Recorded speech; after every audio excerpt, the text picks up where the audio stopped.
ماك اند تشيز أو مكرونة بالجبنة، ألذ وأشهر وصفات المكرونة عالميا، الراعي الرسمي ليوم الكسل بالنسبة لي، محببة جدا عند الأطفال وعند الكبار كمان. وانس بس نشوف صورتها في أي جروب نقعد نسأل على طريقتها، مع إن طريقتها سهلة جدا بالرغم من إنها اتعملت كتير، بس ده ما يمنعش إن احنا نعملها برضو ونقول على كل البدائل بتاعتها. بس قبل ما نبتدي الفيديو، لو أول مرة تشوفوني أنا اسمي نادية، ما تنسوش تشتركوا في القناة ولايك وشير لو عجبكم الفيديو.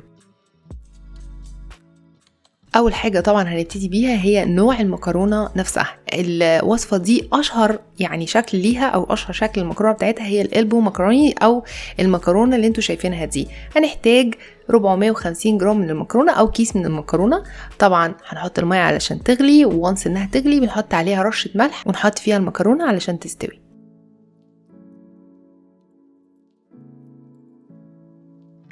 انا مش عاوزه المكرونه دي تستوي سوا كامل، المكرونه دي المفروض انها تبقى يا دوبك هتستوي، يعني تكون استوت بس مش بالكامل. بمعنى لما تمسكوا المكرونايه بايديكم وتضغطوا عليها تحسوا ان انتوا بتبذلوا مجهود وبتدوسوا عليها علشان تتقطع نصين، مش بتتهرس وتتهري في ايديكم بسهوله. بعد كده صفيت المكرونه في مصفى من غير ما اغسلها بميه ولا اي حاجه خالص، وهنجهز بقى صوص الجبنه بتاعتنا. هنحتاج 200 جرام او بما يعادل كوبايتين من الجبنه الشيدر. انا مستخدمه شارب شيدر، يعني الشيدر اللي عندكم اللي هي الشيدر الحمراء، يفضل تكون حمراء. كل ما كان لونها احمر وكان طعمها حاد الوصفه دي تكون احلى. ممكن تستخدموا اي نوع شيدر برضو لو مش متوفر عندكم الشيدر الحمراء. الناس اللي بتسأل على الجبنة الرومي او الجبنة الموتزاريلا، الوصفة هتختلف تماما عن الطعم الاصلي بتاعها.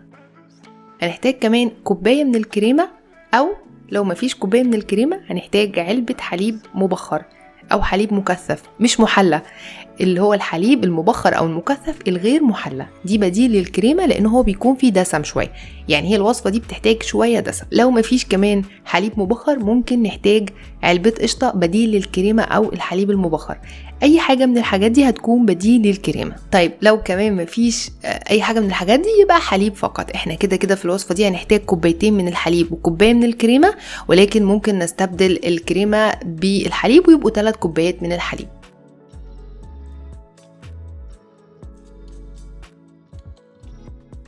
هنبشر الجبنة الشيدر علشان تدوب بسهولة او تسيح معانا بسهولة في الوصفة. دلوقتي هنجهز الصوص بتاعنا. هنحتاج 4 معالق كبيرة من الزبدة ونحطهم على النار، نحط عليهم 2 معلقة كبار من الزيت. الزيت بس هيدي لمعة وهيخلي الزبدة ما تتحرقش بسهولة. وبعد كده هنحط عليهم نص كوباية من الدقيق، وهنقلب بقى الزبدة مع الدقيق شوية. الخليط ده احنا قلنا عليه قبل كده في البشاميل ان هو اسمه الرو، اللي هو زبدة ودقيق، يعني المفروض ان الدقيق ما يكونش متكتل ويكون بيبقبق كده زي ما انتوا شايفين. هنسيبه بقى يستوي كده 2 دقيقتين ولا حاجة علشان ميبقاش فيه اي طعم ني، وبعد كده هنحط عليه الحليب. انا معرفش ايه اللي حصل، ما صورتش، يعني انا حطيت كوبايتين من الحليب على الدقيق وهقلب لحد لما القوام يتقل معايا ويبتدي يدخل في مرحلة الغليان. وانس ان هو يغلي هنحط عليه الحليب المبخر او القشطة او الكريمة، ولكن لو مش هتحطوا اي حاجة من الحاجات دي يبقى من الاول هنحط 3 كوبايات من الحليب بدل كوبايتين. هنقلب الخليط لحد لما يبتدي يتقل تاني، وبعد كده هنحط شوية بهارات اختيارية، معلقة صغيرة من الثوم الباودر، معلقة صغيرة من البصل الباودر، نص معلقة صغيرة من البابريكا، ودي كلها حاجات اختيارية.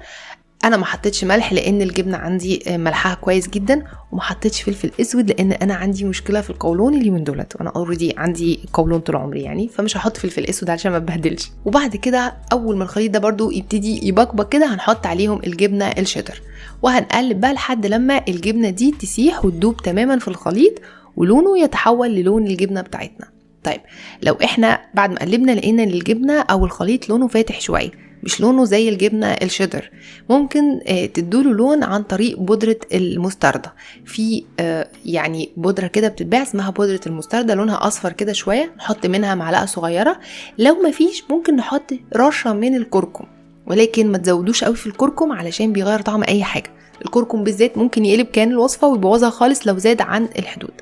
فيا إما بودرة المستردة، يا إما كركم، رشة من الكركم، يا إما يعني تاكلوها زي ما هي، دي بس مجرد حاجة للون، مش بتدي طعم او نكهة قوي على قد ما هي بتديها لون مميز زي اللون بتاع المكرونه اللي بنشوفه في الاعلانات او اللي بنشوفه في المطاعم وهكذا. في كمان على فكره بعض المطاعم بيحطوا الوان طعام صفراء على الصوص بتاع الجبنه علشان يدوها لون، ولكن في الحقيقه هي بتكون يعني نصها حاجات تانية غير الجبنه. وبعد كده هنحط عليها المكرونه بتاعتنا. انا ما غسلتش المكرونه بميه ولا اي حاجه، وهنقلب على النار كده، طبعا النار هاديه دلوقتي، بس نديها تقليبه بحيث ان المكرونه تتشرب صوص الجبنه كله. لو حسيتوا ان الخليط ده خفيف تقيل، زودوا شويه حليب، يعني ممكن تخففوه بالحليب، ولكن لو كان الجبنه فيه كتير دي حاجه حلوه مش وحشه. تغرفوها بقى وهي سخنه كده.